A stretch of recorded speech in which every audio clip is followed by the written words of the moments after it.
Bom dia, amados irmãos e amigos que nos têm acompanhado nos estudos da IBD, da PIB de São Pedro, que está nesse local para quê? Para amar a Deus, servir uns aos outros e alcançar pessoas para Cristo. E como vem, coube a mim, irmão Sérgio, colaborador da obra, finalizar os estudos da revista Consolidando Igrejas Saudáveis. E hoje nós estaremos estudando o tema Crescimento Sustentável Integral na Igreja Local, que é o último estudo, o estudo número 17 da revista. E o estudo inicia-se com Atos 2,41. De sorte que foram batizados os que de bom grado receberam a sua palavra. E naquele dia agregaram-se quase 3.000 almas.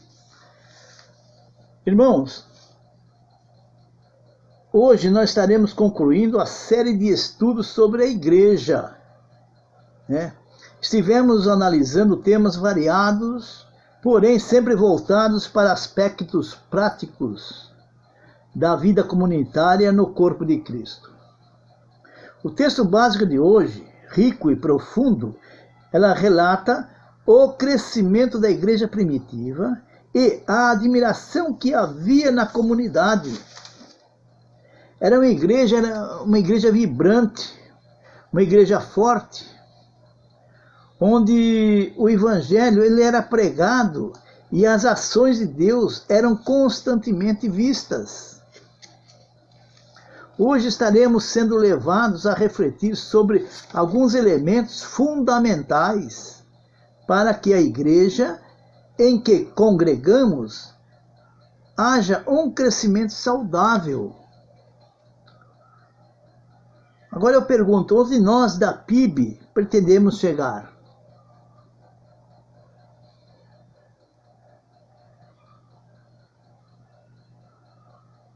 Chegar para que pessoas venham e permaneçam em nossa igreja. Nós, da liderança, precisamos aprender a direcionar as ovelhas. Após a conversão de alguém, é fundamental que nós tenhamos sabedoria para direcionar tais pessoas a um conhecimento mais profundo da palavra. Exemplo, nós temos lá em Marcos 6,34. O que Jesus teve? Teve compaixão. Nós precisamos ter essa compaixão.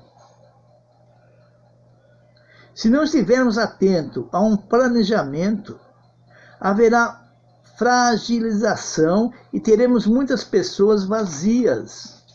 Já ouviram aquele ditado que saco vazio não para em pé? Se as pessoas estiverem vazias, elas não vão perseverar. Elas vão desanimar, elas vão, no fim, abandonar. Então nós não podemos pensar numa igreja extensa, uma igreja grande, mas sem profundidade, sem raiz na palavra. É nossa obrigação alcançar muitas pessoas, mas também, ao mesmo tempo, através do Espírito Santo e do estudo da palavra, nós precisamos oferecer alimento sólido para inseridos ao corpo de Cristo, para aquelas pessoas que estão vindo para o corpo de Cristo agora. Para quê? Para que haja crescimento na graça e no próprio conhecimento do Senhor. Nós precisamos ter objetividade e objetivos claros aos trabalhos desenvolvidos pela igreja. Jesus ele não perdia o seu foco, está lá em Marcos 1,38. Nós precisamos focalizar e a esse foco continuar o trabalho. Há uma tendência de se achar que todo o trabalho deve ser concentrado em poucas pessoas. Porém, quando líderes não são treinados, coloca-se um limite no potencial transformador da igreja. Os líderes precisam ser treinados, precisam ser fortalecidos, precisam ter convicção. Por quê? Que discípulos eles vão formar?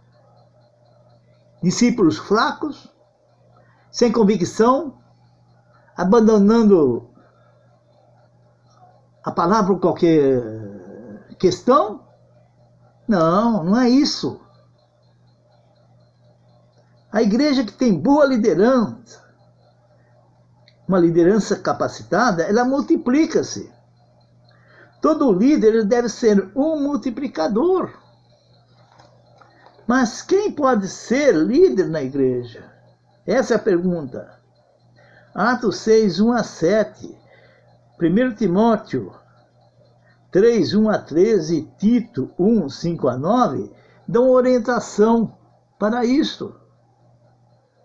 Lá na passagem de Atos 6, ela narra a solução de um problema de natureza social que nos primeiros anos da igreja teve consequências graves.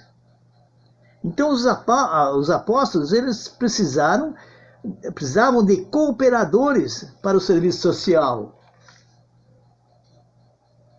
Lá em Atos 6,6 diz que eles deveriam ser escolhidos homens de boa reputação, homens cheios do Espírito Santo, cheios de sabedoria. O interessante é que não diz mulheres, e sim varões. Amados, as mulheres têm que ajudar. Mas a obrigação é dos varões. Amados, coisas vão mudando sutilmente e aí passam à normalidade. A Bíblia diz que idosos devem ensinar os jovens. O que nós temos hoje? Jovens ensinando jovens e idosos ensinando idosos. Está errado. É erro alguns pensarem que todos são líderes.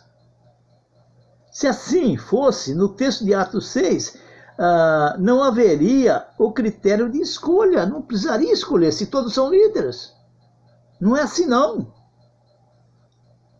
Os textos das epístolas pastorais a Timóteo e a Tito, esses textos relacionam as qualificações para quem está à frente do rebanho.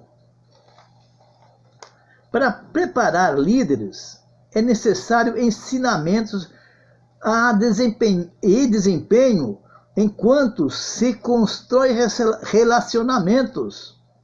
Portanto, façamos isto. Não deve haver barreiras entre líderes e liderados. O relacionamento ele não pode ser formal, nem superficial. Tem que ser um relacionamento sadio, sincero. Os liderados, eles devem conhecer seus líderes no dia a dia. É nessa interação que o líder conquistará ainda mais o respeito dos seus liderados. Gasta-se tempo para a formação de futuros líderes. Não é de hoje para amanhã, não é de uma hora para outra. Tem que haver investimento em literatura, treinamento, etc. Paulo, preparando o jovem Timóteo para pastor, ele dá-nos uma perfeita instrução do que é um legítimo discipulado. O que ele diz? Eu que de mim, entre muitas testemunhas ouviste, confia a homens fiéis que sejam idôneos para também ensinarem a outros. Está lá em 2 Timóteo 2,2. Então uma igreja, ela só sustentará seu crescimento se ela for edificada numa boa base do discipulado. Amados, Kate Phillips, em seu livro A Formação de um Discípulo,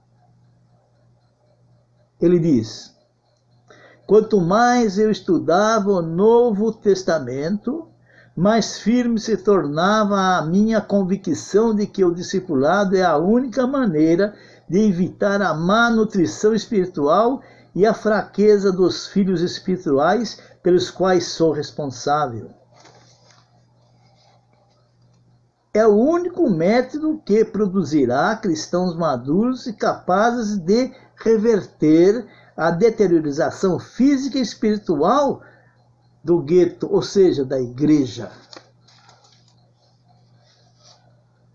Amados, para finalizar, a palavra, a oração e também a comunhão faz com que a igreja cresça. Cresça e mantenha esse crescimento. Não adianta crescer e não manter. Essa será uma igreja voltada ao método de Atos 2, 42 a 47.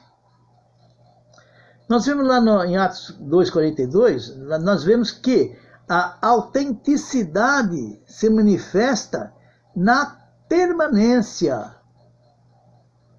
Se eu não permanecer, não estou sendo autêntico. Os convertidos, eles demonstraram o caráter autêntico da sua decisão. De que maneira? Perseverando. Eles perseveravam nas doutrinas dos apóstolos, perseveravam na comunhão, no partir do pão, nas orações. Coisa mais difícil é uma reunião de oração. Poucos participam. Não sabem o poder da oração. Lá em Atos 2,43, nos dá a entender que o temor reverente fazia parte do crescimento. Atos 2, 44 e 45, nós vemos que os cristãos eles se reuniam com frequência e tinham tudo em comum. Para a nossa reunião aos domingos é a coisa mais difícil. Uma vez por semana é a coisa mais difícil. Um culto de oração no meio da semana é dificultoso, é desanimador.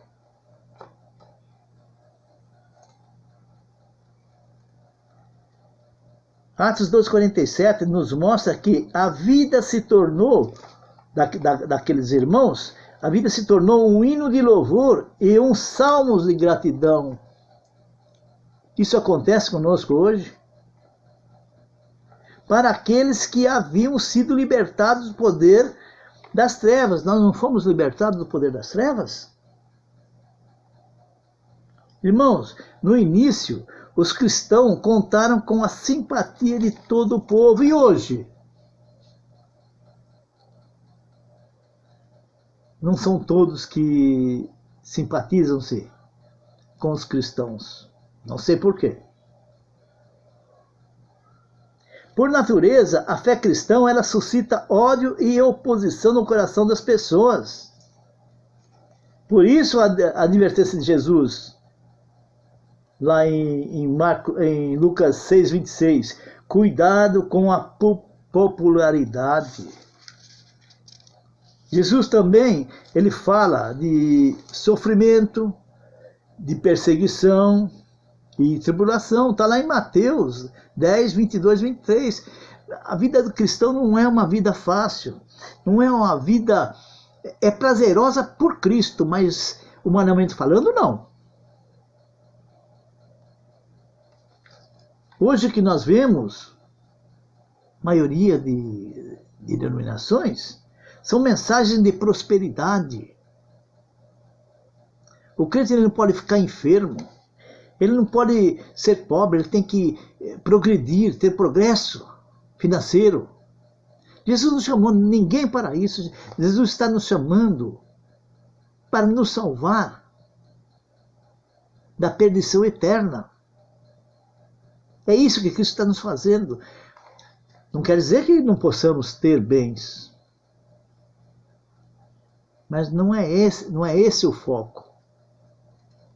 Uma característica bem notável da vida dos cristãos primitivos era a consciência de seu chamamento e separação como povo de Deus. Nós precisamos ter essa consciência que Deus nos chamou para sermos separados do mundo.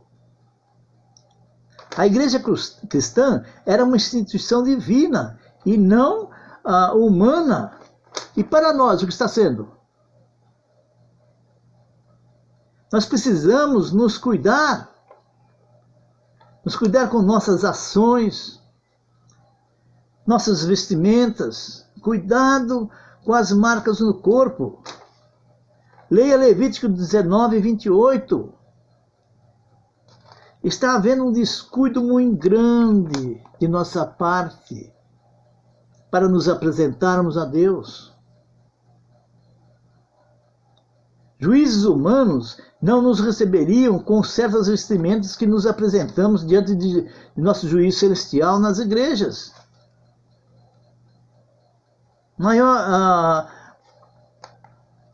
Cuidado maior nas doutrinas com nossos jovens é necessário. Jovens e adolescentes.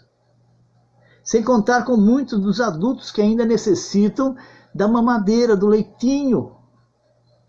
Irmãos, nós temos que comer comida sólida. E não sermos tratados como uma madeirinha. Amados, que Deus nos oriente e nos ajude no crescimento, no conhecimento e no aprimoramento em nossas igrejas. Amém? Que todos tenham uma boa semana na graça e paz do nosso Senhor Jesus Cristo. Amém?